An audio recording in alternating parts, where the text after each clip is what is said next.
Di balik pandemi berkepanjangan tahun 2020, polemik Undang-Undang Cipta Kerja bergejolak. DPR telah mengetuk palu. RUU Cipta Kerja disahkan pada sidang paripurna 5 Oktober di Gedung Parlemen. Dari 9 fraksi DPR, 7 fraksi, PDI Perjuangan, Gerindra, Golkar, PKB, Nasdem, P3, dan PAN menyetujui. Namun sidang tidak sepenuhnya berjalan mulus karena PKS dan Demokrat tidak setuju dengan pengesahan. Bahkan Partai Demokrat walk out dari ruang sidang. Terkait pengesahan undang-undang ini diwarnai unjuk rasa massa buruh di sejumlah daerah di Indonesia. Massa buruh kecewa atas sikap DPR RI dan pemerintah yang dituding abai dan tidak berpihak pada kepentingan kaum kecil. Kekesalan mereka ditambah dengan maraknya berita bohong atau hoax yang beredar tentang isi Undang-Undang Cipta Kerja. Tuntutan-tuntutan dari para pekerja dan juga tuntutan-tuntutan dari para pengusaha. Namun tuntutan-tuntutan itu tidak bisa kami penuhi semua karena kami ingin menciptakan keseimbangan. Jadi ada titik temu mencoba menurunkan nilai-nilai tuntutannya sehingga dirumuskanlah formulasi yang kita rumuskan hari ini. Cuman ketika hal ini disahkan dan mendapatkan respon publik, pertama kami curiga itu berdasarkan informasi melalui media sosial yang banyak hoaxnya, yang banyak tidak sesuai dengan fakta lapangannya. Karena praktis apa yang dipersoalkan itu memang sebagian besar itu tidak benar. Ada satu yang hampir benar, contoh uang pesangon, tetapi uang pesangon bagi yang PHK ya, bukan uang pensiun, bukan jaminan hari tua, uang pesangon. Tentu para pekerja tidak mau di PHK, kami pun ingin berharap pengusaha tidak semena-mena mem-PHK. Pesangon bagi PHK, diinformasikan, disebarluaskan bahwa pesangon dihapus. Itu tidak benar. Bahwa pesangon dikurangi itu iya. Karena undang-undang existing, pesangon bagi PHK itu 32 kali gaji. Fakta di lapangan itu tidak berjalan, Mbak. Hanya 70% yang melaksanakannya. Artinya apa? Hak pekerjanya hilang. Perusahaannya lari kemana, entah kemana, karena kolaps. Maka dicarikan formulasi berapa mampunya pengusaha yang rasional. Pengusaha mintanya 17. Tapi dalam forum tripartit pemerintah meminta pengusaha harus naik jadi 19. Ini kan masih jauh dari 32 ke 19. Untuk mendekatkannya pemerintah intervensi melalui jaminan kehilangan pekerjaan sebanyak 6 kali gaji. Kalau di total 25. Tapi ini memang lebih sedikit dari yang ketentuan existing, tetapi ini bakal operasional. Haknya buruh dapat kompensasi 19 gaji, 6 kalinya difasilitasi pemerintah, pelatihan meningkatkan kemampuan, skill, mendapat uang insentif, dan mendapatkan fasilitasi pekerjaan. Sehingga buruh yang baru saja di PHK, pekerja yang baru saja di PHK, dia bisa mendapatkan pekerjaan lain dengan fasilitas pemerintah. Mana tempatnya? Ya sesuai dengan kualifikasi yang dimiliki oleh pekerja. Hanya satu persoalan itu saya kira terkait dengan pesangon. Sisanya tidak ada ketentuan yang diubah. Contoh, mengenai syarat-syarat PHK itu masih mengacu pada ketentuan undang-undang existing, tidak ada yang berubah.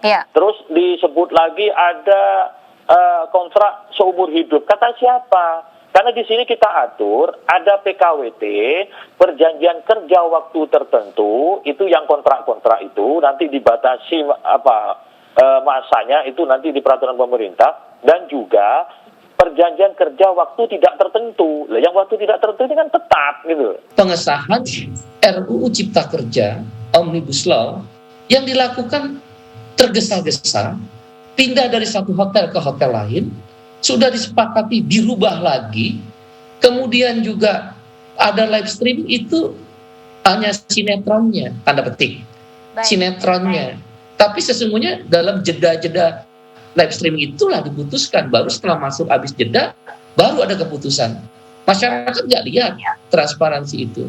Nah tadi saya bilang ada 7 isu yang sangat krusial yang sudah diputuskan, merugikan semuanya kaum buruh. Kalau yang 3 isu tadi ya, yang PHK, sanksi pidana dan satu lagi TKA, sekali lagi kalau benar informasinya itu nanti kita lihat pasal demi pasalnya, apakah benar sesuai Undang-Undang 13. Kalau tidak, kami tolak. Nah, yang 7 udah pasti kami tolak adalah satu, UMK bersyarat. Tidak ada itu UMK bersyarat. Kami tidak setuju. Bisa-bisa kembali pada rezim upah murah. Di undang-undang yang lama tidak ada istilah bersyarat. Karena ini diatur dalam peraturan pemerintah, degradasi. Dan UMSK dihilangkan sektoral industri.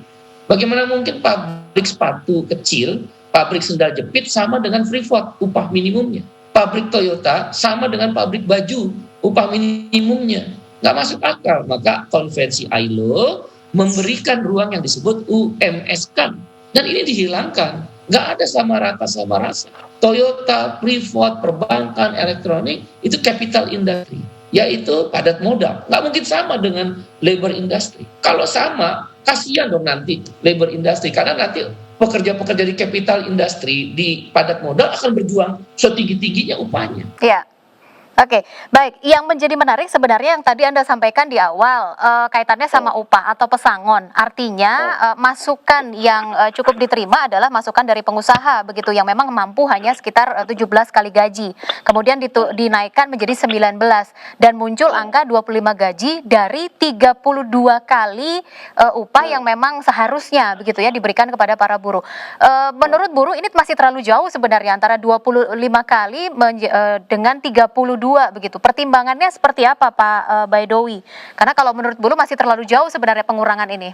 Iya, seperti yang saya sampaikan, tidak 100% aspirasi dari pekerja kita terima, dapat kita perjuangkan.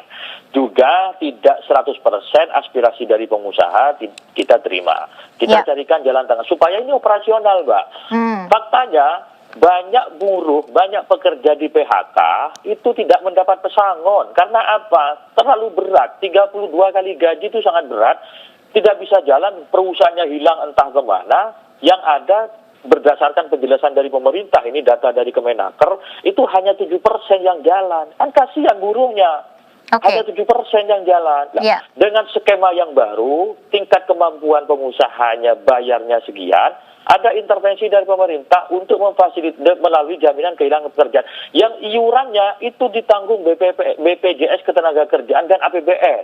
Awalnya pemerintah menginginkan JKP itu ditanggung oleh pembayar iuran. Kita tidak terima, kita tidak mau kalau masih dibebankan kepada pekerja. Kita menginginkan JKP itu ditanggung pemerintah. Artinya ini ada penyesuaian terhadap kondisi yang ada di lapangan, begitu ya sebenarnya? Ya pasti, apalagi kita pandemi COVID seperti ini, gitu kan. Terus kemudian yang kita lihat, nanti dengan skema 19 kali gaji itu, dia dapatkan, dan 6 kalinya melalui kompensasi melalui JKP.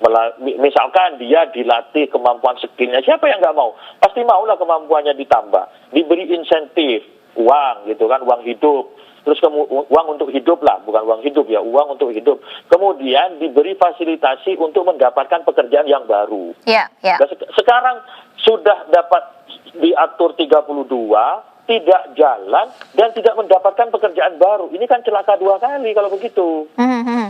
Kaitannya kalau juga ini kan tidak. Baik, kaitannya juga dengan penerapan sistem kontrak dan alih daya. Tadi Anda juga sudah sempat menyampaikan hal tersebut begitu ya, kaitannya dengan kontrak waktu tertentu. Ada kekhawatiran dari para buruh akan kehilangan jaminan-jaminan yang selama ini sudah didapatkan begitu. Apakah memang demikian kenyataannya Pak Baidowi?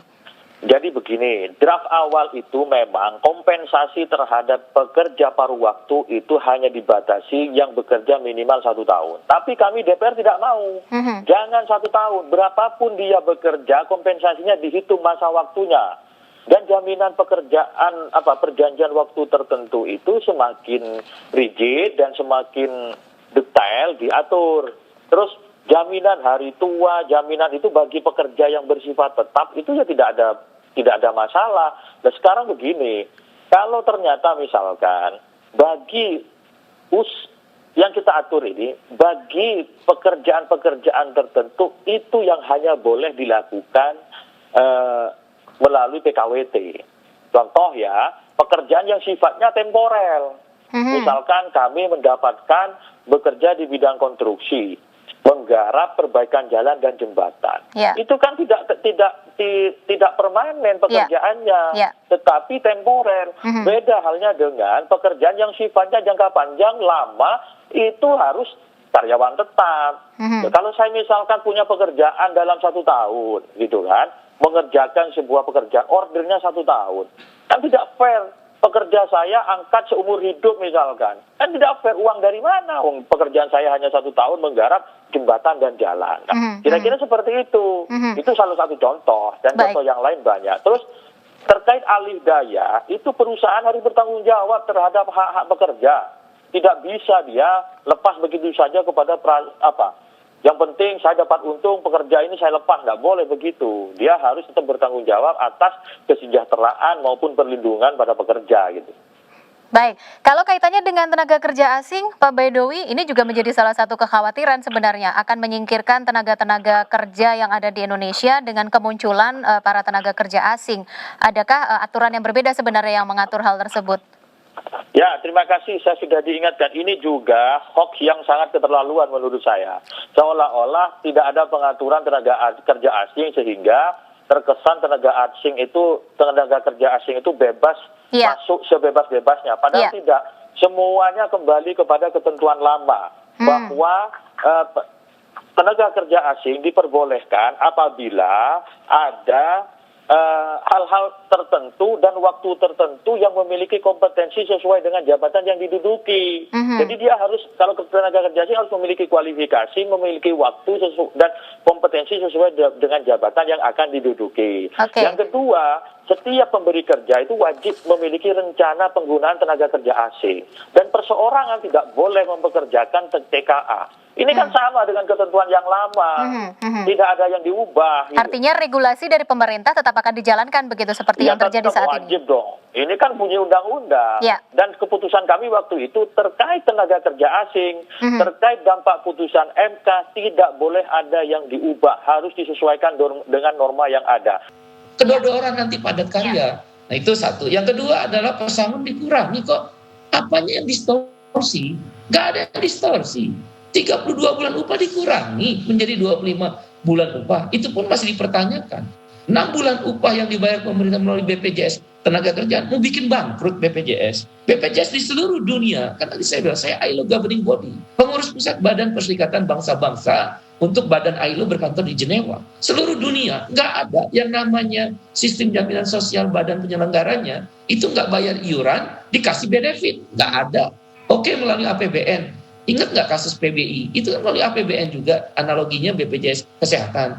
Kan bangkrut itu, BPJS Kesehatan nggak bisa bayar rumah sakit. Apa yang dilakukan oleh pemerintah Menteri Keuangan? Naikin iuran. Dengan demikian, ini mau bangkrutin BPJS Ketenagakerjaan. Artinya, undang-undang ini dibuat untuk tidak bisa dilaksanakan. Nggak ada yang distorsi. Yang ketiga, tenaga kontrak PKWT atau karyawan kontrak seumur hidup.